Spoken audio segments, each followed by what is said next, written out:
안녕하십니까. 탄핵 반대 시국선언을 주최하게 된 연세대학교 전기전자공학과 19학번 박준영입니다.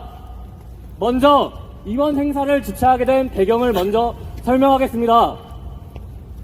2024년 12월 4일 계엄이 해제되고 하루도 지나지 않아 연세대학교 총학생회는 계엄 선포를 규탄하는 입장문을 발표했습니다. 계엄의 배경이 무엇이었는지 파악하지 않은 채 학생회가 아닌 일반 학생들의 여론은 어떤지에 대해 공식적으로 파악하지 않은 채 입장문을 내었습니다. 그러한 입장문을 공식 SNS 계정과 학교 내 각 건물에 비치하면서 학생회는 학생들의 선두에 서서 여론을 직접 주도하게 됩니다. 이틀이 지난 12월 6일 신촌에서는 전국 대학 총학생회가 모여 비상계엄을 규탄하는 기자회견을 열었습니다. 다른 학교들 또한 비슷한 과정을 거친 겁니다.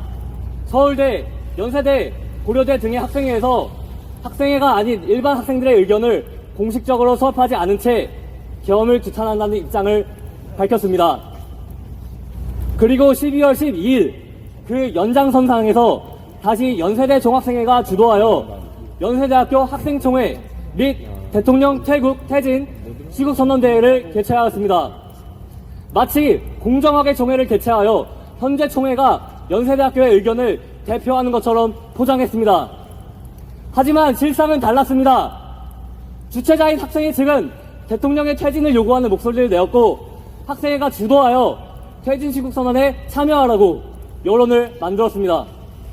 또한 학생회에서 준비한 학생총회 피켓 문구에는 계엄을 규탄한다, 연대하여 연대요 밖에 없었습니다. 퇴진을 반대하는 문구에 피켓은 준비하지 않았던 것입니다. 이어지는 시국선언에서 대표자 연설과 자유연설이 나뉘었지만 대표자 연설의 전원이 퇴진을 찬성하는 발언을 했습니다. 자유연설도 마찬가지로 모두 찬성에 대한 연설이었습니다. 그곳은 연세대학교 학생총회가 아니었습니다. 그곳은 윤석열 대통령 퇴진 찬성 집회였습니다. 유일하게 현장에서 반대 의견을 냈던 학우는 야유를 들어야 했습니다. 투표도 비밀 투표가 아닌 거수 투표였습니다.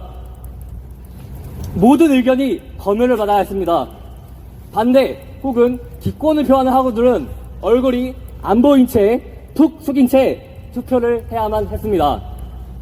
결국 찬성은 2,700표, 반대는 고작 8표가 나왔습니다. 총회를 기울어진 운동장으로 만들어 놓고 모르쇠로 일관하는 총회 주최 측을 규탄합니다. 더 나아가 다른 의견을 가진 연세 학우들도 목소리를 당당하게 낼 권리가 있기에 이번 시국선언을 주최하게 되었습니다.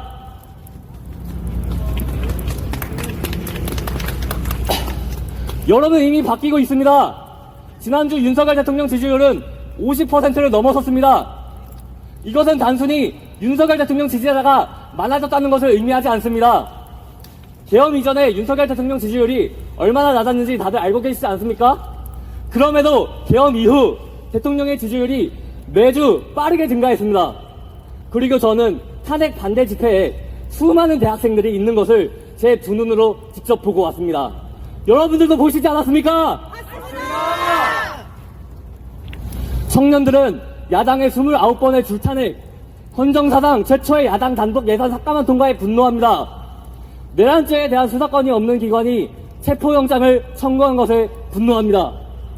부정선거 의혹에 대하여 표현의 자유를 검열하는 야당에 분노하고 서버와 선거인단 명부를 공개하지 않는 선관위에 분노하고 이러한 증거인멸 신청을 기각한 헌법재판소에 분노합니다. 결국 이 나라의 청년들은 이 나라를 지지하고 있던 삼권분립, 법치주의, 자유민주주의가 훼손되고 있는 것을 목도했기 때문에 거리로 나오게 된 것입니다. 윤석열 화이팅! 화이팅! 저희는 계엄을 선포한 대통령이 자유민주주의를 훼손한 것이 아니라 이미 무너진 이 나라를 지키기 위해 계엄을 선포했다고 생각합니다. 우리는 대통령을 내란죄로 탄핵을 일으켰던 야당이 정작 탄핵 소추안에서는 내란죄를 뺐던 사기 탄핵을 규탄합니다. 구호 제창하겠습니다. 사기 탄핵 규탄한다! 부정선거 검증하라!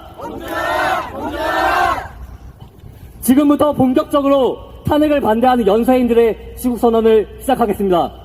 먼저 연세대학교 김효은 학우분께서 진행하겠습니다.